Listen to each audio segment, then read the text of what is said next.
بسم اللہ الرحمن الرحیم۔ حضرت خالد بن ولید رضی اللہ عنہ نے بلند آواز سے فرمایا، اے شخص، تو کون ہے، کہاں سے آیا ہے اور کس نے بھیجا ہے؟ اس نے کہا کہ آپ ہی سردار قوم ہے۔ آپ نے فرمایا، نہیں، میں تو ان دوسرے مسلمانوں کی طرح اس قوم کا ایک عامی فرد ہوں۔ حضرت عبیدہ بن جراح رضی اللہ عنہ کی طرف اشارہ کر کے کہا، یہ ہمارے سردار ہے۔ اس نے کہا، میں حاکم قنصرین کا ایلچی ہوں، اس کا ایک خط لے کر آپ کے پاس حاضر ہوا ہوں۔ یہ کہہ کر اس نے خط نکال کر حضرت عبیدہ بن جراح رضی اللہ عنہ کے سامنے پیش کیا۔ آپ نے کھول کر مسلمانوں کو سنایا۔ اس کا مضمون شیر کی صفت، آدمیوں اور غلہ کی کثرت، ہرقل کے لشکر سے مسلمانوں کو تہدید، ڈرانا اور دھمکانا سن کر حضرت خالد بن ولید رضی اللہ عنہ نے اپنے سر کو حرکت دی اور فرمایا، ایھا الامیر، اس ذات پاک کی قسم جس نے نصرت کے ساتھ ہماری مدد کی، رسول مقبول صلی اللہ علیہ وسلم کے امت میں داخل کیا۔ یہ خط ایسے شخص کی طرف سے آیا ہے جس کا دلی منشا صلح نہیں بلکہ ہمارے ساتھ کسی قسم کا مکر و فریب کرنا ہے۔ آپ اس کے ساتھ مصالحت نہ کریں بلکہ اس کی درخواست کو مسترد کر کے اس پر حلا بول دیں۔ رسول اللہ صلی اللہ علیہ وسلم کی رسالت، حضرت ابوبکر صدیق رضی اللہ عنہ کی بیعت اور حضرت عمر فاروق رضی اللہ عنہ کی امارت کی قسم، ہم اسے اور اس شہر کے والوں کے آگے رکھ کر اس کے شہر کی تمام چیزوں کو مسلمانوں کے لیے مال غنیمت بنا دیں گے۔ نیز ان کو گرد و نواح کے قلعوں، شہر پناہ اور کلیسا والے بھی اس طرح ہم سے مرعوب ہو جائیں گے اور کوئی سرکشی کرنے پر آمادہ نہیں ہوگا۔ آپ نے فرمایا، ابو سلیمان، ذرا توقف کرو۔ باری تعالیٰ جل مجدہ نے اپنی امور غیبی اور پوشیدہ باتوں پر کسی کو مطلع نہیں فرمایا ہے سوائے اس ذات پاک کے، اس کے بندے کے خفیہ راز کوئی شخص نہیں جان سکتا۔ اب رومیوں نے ہمیں صلح کی دعوت دی ہے، باقی حالات خدا کے علم میں ہے کہ ان کے دل میں کیا ہے۔ حضرت خالد بن ولید رضی اللہ عنہ نے کہا، سردار، آپ ان سے ہمیشہ کے لیے دائمی صلح کے متعلق گفتگو کریں۔ اگر وہ اسے منظور کر لے تو قبیحہ، ورنہ انہیں ان کی حالت پر چھوڑ لے۔ ہم خدا تعالیٰ کی فضل و کرم سے انہیں ہر طرح کافی و دافی ہے۔ کہتے ہیں، استخر حضرت خالد بن ولید رضی اللہ عنہ کی گفتگو اور آپ کی فصاحت و بلاغت چپ کے سن رہا تھا۔ آپ کے کلام سے چونکہ شجاعت، مردانگی اور چست و چالاکی ٹپک رہی تھی، اس لیے آپ کے سامنے آیا اور کہنے لگا، سردار، آپ کا کیا نام ہے اور جناب اہل عرب میں کس نام، پتہ اور نشان سے مشہور ہے؟ میں نے سنا ہے کہ آپ حضرات کے ساتھ بعض ایسے لوگ بھی موجود ہیں جو شجاعت و برات میں دوسرے سے زیادہ فوقیت رکھتے ہیں۔ آپ نے فرمایا، میں ایک بہادر جنگجو سپاہی، کفر و ضلالت کی مٹانے والی برہنہ شمشیر یعنی خدا کی ننگی تلوار خالد بن ولید مخزومی ہوں۔ استخر نے کہا، یہ مجھے پہلے ہی معلوم ہو گیا تھا کہ آپ صاحب شجاعت لوگوں میں سے ہیں۔ مسیح کی قسم، میں آپ کو دیکھتے ہی اور آپ کا کلام سنتے ہی تاڑ گیا تھا کہ جناب ہی خالد بن ولید ہے۔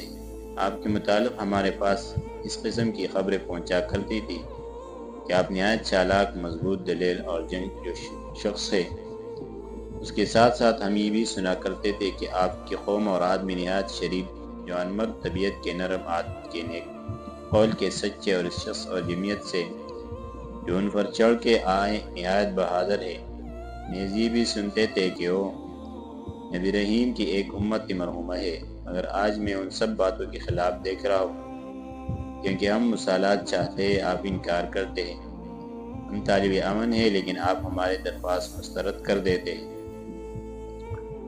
آپ نے فرمایا، واقعی ہم ایسے ہی لوگ ہیں کہ کسی کے مکر و فریب میں نہیں آتے اور اس مکر و فریب کو اسی کے کلام سے معلوم کر لیتے ہیں۔ ہم نے خود تمہاری ہی خط سے یہ بانپ لیا ہے کہ صلح کی حالت میں اگر بادشاہ کا لشکر ہم پر غالب آ گیا تو تم سب عہد و پیمان توڑ کے سب سے پہلے ہمارے مقابلے میں آ جاؤ، اور اگر ہماری قوت زیادہ دیکھو گے تو غیر فرمان بردار ریاستوں کی طرف بھاگ جاؤ گے۔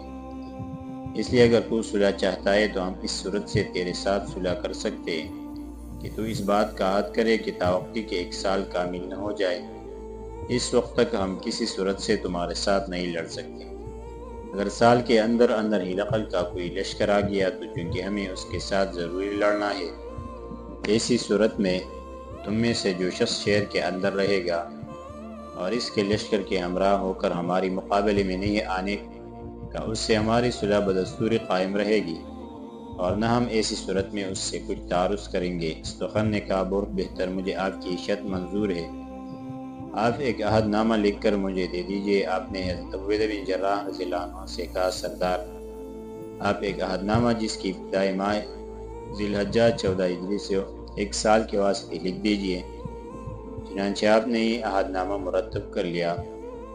اس وقت حضرت عبیدہ بن جراح رضی اللہ عنہ عہد نامہ سے براغت پا چکے تو استخر نے عرض کیا سردار، ہماری ریاست کے ممالک محروسے کے ایک معین عہد ہے، ہماری ریاست کے قریب ہے، چونکہ ریاست حلب بھی واقع ہے، اس کے حدود بھی معین ہے، مگر ہم یہ چاہتے ہیں کہ اگر آپ ریاست حلب اور ہماری ریاست کے حدود میں ایک نشان یا علامت مقرر کر دیں تو اس سے یہ بہت بڑا فائدہ ہوگا کہ جس وقت آپ کے آدمی غارت اور غنیمت کے لیے ادھر جائیں گے تو انہیں ہماری ریاست کی حد معلوم ہو جائے گی، اور اس طرح وہ ہماری ریاست میں دستبرد نہیں کرے گا۔ آپ نے فرمایا واقعی تو نہیں، یہ ایک بہت ہی عمدہ تجویز پیش کی ہے، میں ایک آدمی تمہارے یہاں بھیج دوں گا، وہ حد مقرر کرا دے گا۔ استخر نے کہا آپ کو ہمارے ساتھ کسی کی بھیجنے کی کوئی ضرورت نہیں، بلکہ ہرقل بادشاہ کا ایک مجسمہ بنوا کر ہم سرحد پر نصب کر دیں گے، جس وقت آپ کے آدمی اسے دیکھے تو اس سے آگے نہ تجاوز کریں۔ آپ نے فرمایا بہت بہتر ہے، ایسا ہی کرنا۔ یہ کہہ کر آپ نے وصول نامہ اسے دے دیا اور تمام لشکر اور تاخت و تاراج کرنے والے آدمیوں میں منادی کرا دی کہ جو شخص ادھر جائے وہ اس مجسمہ سے آگے نہ بڑھے بلکہ ریاست حلب اور اس کی نواح میں تاخت و تاراج کرے۔ اس خبر کو جو لوگ حاضر و غائب تک پہنچا دے۔ استخر نے لوٹ کر یہ عہدنامہ والے قنصرین کو دیا اور حضرت خالد بن ولید کے ساتھ جو اس کی گفتگو ہوئی تھی اس کی اطلاع دی۔ والد قنصرین بہت خوش ہوا اور ہرقل کی صورت کا ایک بت بنا کر گویا کہ ہرقل اپنے تخت حکومت پر بیٹھا ہوا نصب کرا دیا۔ وقدی رحمۃ اللہ علیہ کہتے ہیں کہ اس کے بعد مسلمان حلب، عمق اور انطاکیہ کے ملکوں میں تاخت و تاراج برابر کرتے رہے، مگر قنصرین اور عاصم کے حدود کے پاس نہیں جاتے تھے۔ عمرو بن عبد العنبری، سالم بن قیس اور یہ اپنے والد ماجد جناب سعد بن عبادہ سے روایت کرتے ہیں کہ اہل قنصرین اور عاصم کے ساتھ مسلمانوں کی صلح 4000 دینار اور شاہی 100 اوقے چاندی، حلب کے 1000 کفلوں اور 1000 وسق غلے پر ہوئی تھی۔ عامر رفاع کہتے ہیں کہ میں نے حضرت معاذ بن جبل سے بھی اس طرح سنائے، مگر آپ 400 وسق غلہ کا ذکر فرماتے تھے۔ وقدی رحمۃ اللہ علیہ حضرت متلمس بن عامر سے روایت کرتے کہ ہم ایک روز رصد کے لیے غارت میں گئے ہوئے تھے، تباتن ہم نے ایک ستون جس پر ہرقل کی تصویر بنی ہوئی تھی نصب دیکھا۔ ہم اسے دیکھ کر بہت متعجب ہوئے اور اس کے گرد گھوڑوں کا کاوے سکلانے کے لیے ہویا دینے لگے، چونکہ ہم گھوڑے دوڑا دوڑا کر میدان میں بازی کر رہے تھے اور حضرت ابو جندل کے ہاتھ میں ایک بڑا نیزہ تھا۔ آپ بھی چکر دینے کے لیے آگے بڑھے، مگر جس وقت آپ کا گھوڑا مجسمہ کے قریب پہنچا تو اتفاقی طور سے آپ کا نیزہ مجسمہ کی آنکھ میں جا لگا، اس کی وجہ سے اس کی آنکھ پھوٹ گئی۔ قنصرین کی رومی سپاہی ریاست کی طرف سے اس کی حفاظت کے لیے معمور تھے، انہوں نے والی ریاست سے جا کر اس کی اطلاع کر دی۔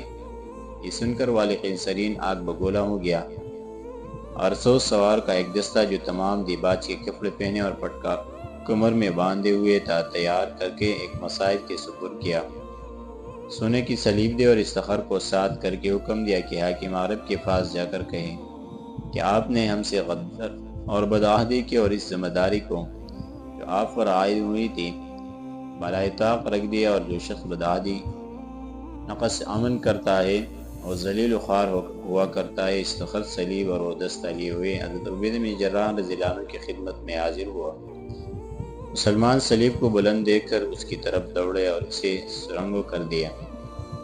حضرت عبیدہ بن جراح رضی اللہ عنہ اٹھے، ان کے پاس تشریف لائے، فرمایا تم کون لوگ کیسے آئے؟ استخر نے کہا میں والد قنصرین کا عجی ہوں اور اس لیے حاضر ہوا ہوں کہ آپ حضرات نے نقص عہد کیا۔ آپ نے فرمایا کس نے توڑا اور کس طرح توڑا؟ استخر نے کہا اس شخص نے توڑا ہے جس نے ہمارے بادشاہ کے مجسمہ کی آنکھ پھوڑ اس کو آندھا کر دیا۔ آپ نے فرمایا رسول اللہ صلی اللہ علیہ وسلم کے حق کی قسم مجھے اس کے متعلق کچھ خبر نہیں، میں ابھی اس کی تحقیقات کرتا ہوں۔ یہ کہہ کر آپ نے لشکر میں منادی کرا دی کہ اے اہل عرب کہ جس شخص نے اس مجسمہ کی آنکھ پھوڑی ہو مجھے اس کی اطلاع دے دینی چاہیے۔ حضرت ابو جندل بن سہل رضی اللہ عنہ نے کہا یہ قصور مجھ سے ہوا ہے مگر میں نے دانستہ ایسا نہیں کیا۔ حضرت ابو عبیدہ بن جراح رضی اللہ عنہ نے استغفار سے فرمایا واقعی میرے آدمی سے نادانستہ طور پر ایسا ہو گیا۔ آپ لوگوں کا جو کچھ اس کے متعلق مطالبہ ہو آپ بیان کریں تاکہ اس کو پورا کر دیا جائے۔ رومیوں نے کہا جب تک ہم آپ حضرات کے بادشاہ کی بھی آنکھ نہ پھوڑ دیں اس وقت تک کبھی راضی نہیں ہو سکتے۔ اس کہنے سے رومیوں کا مسلمان کی ذمہ داری اور بایعات کا امتحان مقصود تھا۔ حضرت عبید بن جراح رضی اللہ عنہ نے فرمایا بہت اچھا میں موجود ہوں، جس طرح تمہاری تصویر کے ساتھ کیا گیا اس طرح تم میرے ساتھ کر سکتے ہو۔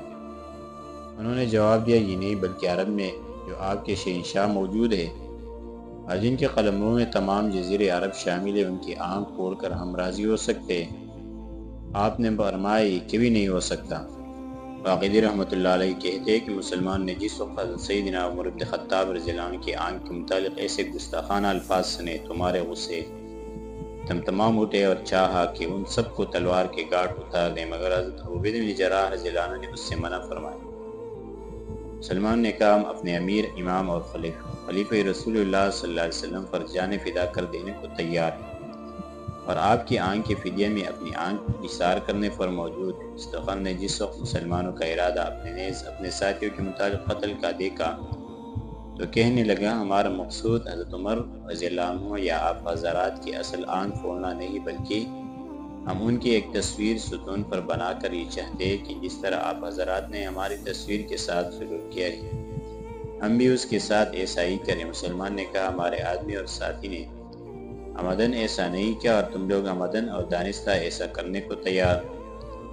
حضرت عبید بن جراح رضی اللہ عنہ نے مسلمانوں کو مخاطب کرتے ہوئے فرمایا اس قصہ کو ختم کرو اور اگر یہ میری تصویر کے مطابق ایسا کرنے پر رضامند ہو جائے تو میں ان کے اس مطالبہ کو قبول کرتا ہوں۔ میں نہیں چاہتا کہ ہماری طرف سے کوئی بدعہدی ہو اور اس قوم کو ہمارے کہنے کا موقع مل جائے کہ ہمارے ساتھ عہد کر کے غداری کی کیونکہ یہ لوگ سخت احمق اور بے عقل معلوم ہوتے۔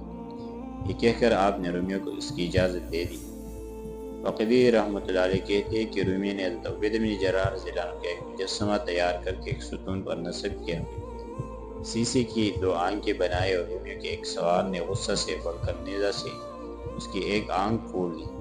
مستغفر یہ کام کر کے والقین سرین کے پاس آئے اسے اس کی خبر دی جس کے جواب میں اس نے اپنی قوم کو مخاطب کر کے کہا انہی باتوں سے وہ لوگ اپنے ارادوں میں کامیاب ہو جاتے۔ کہتے ہیں کہ حضرت عبید بن جراح رضی اللہ عنہ ہمس میں فوجوں کو ڈالے ہوئے اس کے گرد و نواح میں چاپے مارتے تھے اور آپ کو اس سال کے گزر لینے کا جس کے لیے معاہدہ ہو چکا تھا انتظار تھا کہ سال کے اختتام کے بعد فوجوں کو آگے بڑھنے کا حکم دے۔ حضرت عمر فاروق رضی اللہ عنہ کو آپ کے حالات معلوم ہونے میں دیر ہوئی اور اس اثناء میں ان کی طرف سے دربار خلافت میں نہ کوئی خط پہنچا اور نہ کسی پتہ کی خبر اور خوشخبری دی گئی۔ خلیفہ رسول اللہ صلی اللہ علیہ وسلم کو یہ بات ناگوار گزری، ان کی طرف سے سو گمان جانے لگی اور یہ سمجھ لیا گیا کہ حضرت عبیدہ کے دل میں بزدلی پیدا ہو گئی ہے، جس کے سبب سے انہوں نے جہاد ترک کر کے بیٹھ رہنے کو ترجیح دے دی۔ اس لیے دربار خلافت سے حسب ذیل فرمان ان کے نام صادر ہو۔ انشاءاللہ آگے درس میں ذکر کریں گے۔